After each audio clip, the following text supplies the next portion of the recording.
I've been watching, well, I keep seeing videos of American riots and shit like that, which doesn't surprise me because, let's be fair, they've got a fucking nutcase running the place, who's blatantly just a Russian and Israeli yes boy. Like, it's abundantly clear that that man is working on behalf of Russia. Like, if it wasn't obvious to Americans before, is it not obvious now?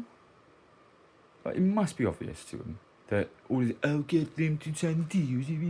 It's bullshit. Not gonna happen. All he's gonna do is siphon Americans off into being one of the poorest fucking countries going. And I don't get how they're voting for it, but I suppose they have not had a very good education system for a while, unless they paid fucking ridiculous money for it. And even then, questionable. Either way, I can't say much because I didn't get a good education, but I got fucking eyes. And one thing that I was really coming on, well, making this video about, is there was a book that was written in 1896 that predicts all of this. And I know most people say, oh, this book's predicting stuff from, like, what's his name?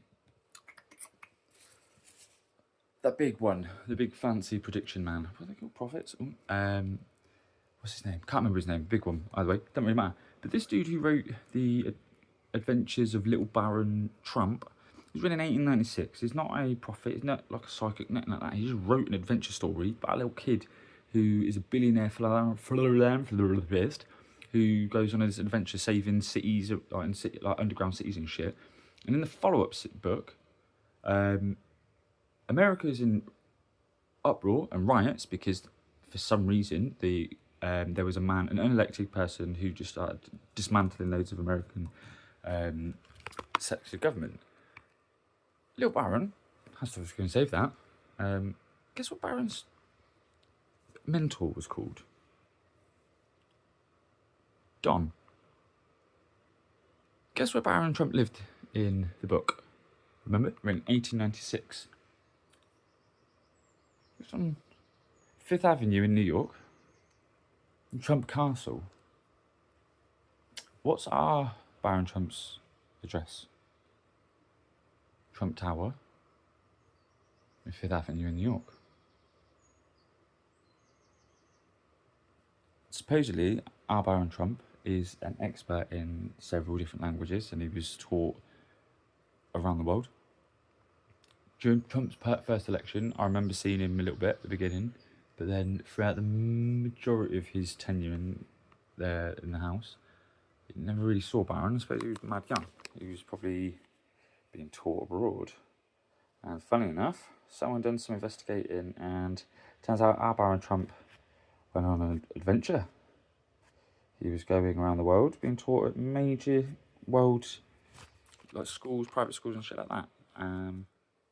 Which I think is how he's able to connect so much with the little wannabe alpha bros that are out in the world. Which makes me chuckle because if we're talking alpha, beta, all of that shit, alpha's the worst. Alpha's literally just the shit like prototype that you throw away. So you boys can say you're the alpha all you want. I give you that one. But I won't want to claim it.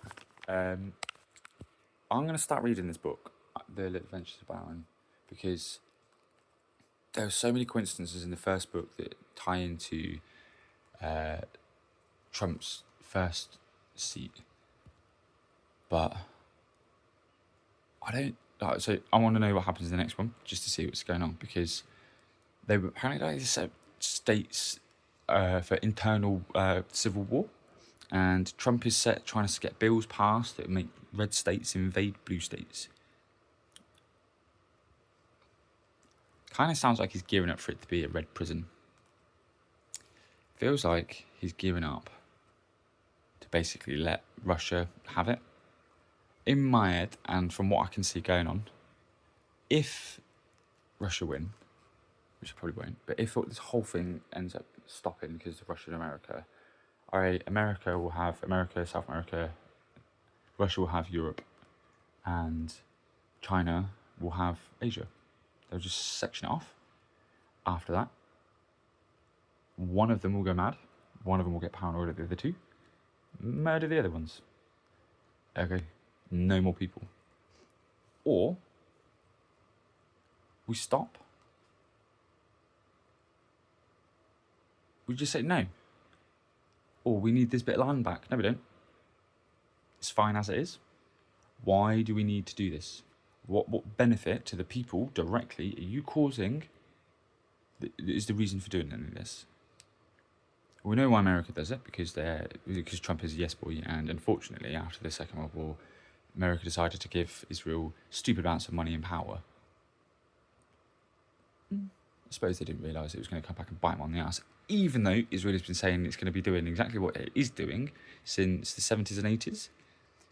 You can go and watch videos of old interviews of Benjamin Netanyahu saying, back in I think it's the 80s and 90s, saying that Americans are dumb, that America's dumb because how could they allow themselves to pay out so much money to a country that they have nothing to do with, whilst also taking all of the rules and regs and everything from them.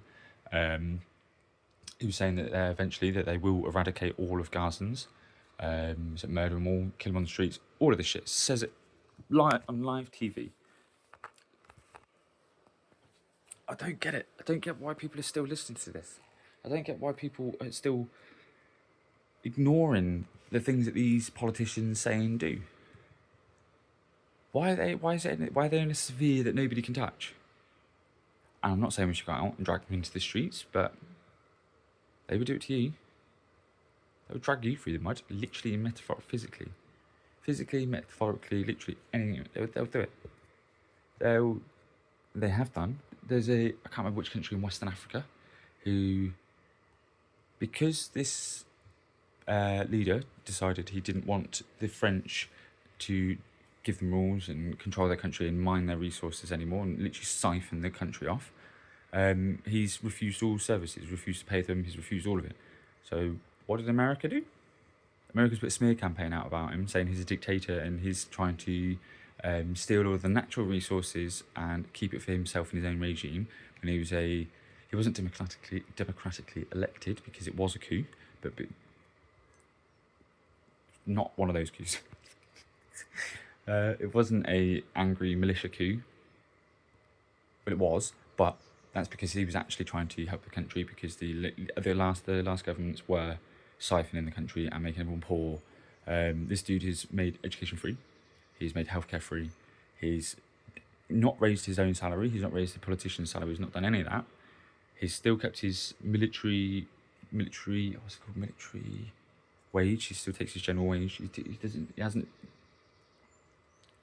I can't see anything wrong with what he's done. Really, politically, I don't see anything wrong with it. Doesn't seem shifty, doesn't seem wrong. It's not a part of me that goes, what's his intention? Why did he do that? But for some reason, every single one of the American politicians or Eastern Europeans or any kind of other politician, every step of the way, every choice they make, I'm always like, why did you do that? Where did that money go? Why have you decided to give this random contract to a company that no one's ever heard of? And why are you not regulating that? Why are we fronting the bill for your mistake?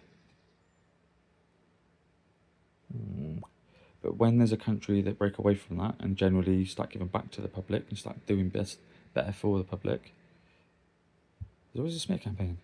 Look at what's going on with China, biggest economy in the world, or one of the biggest economies in the world.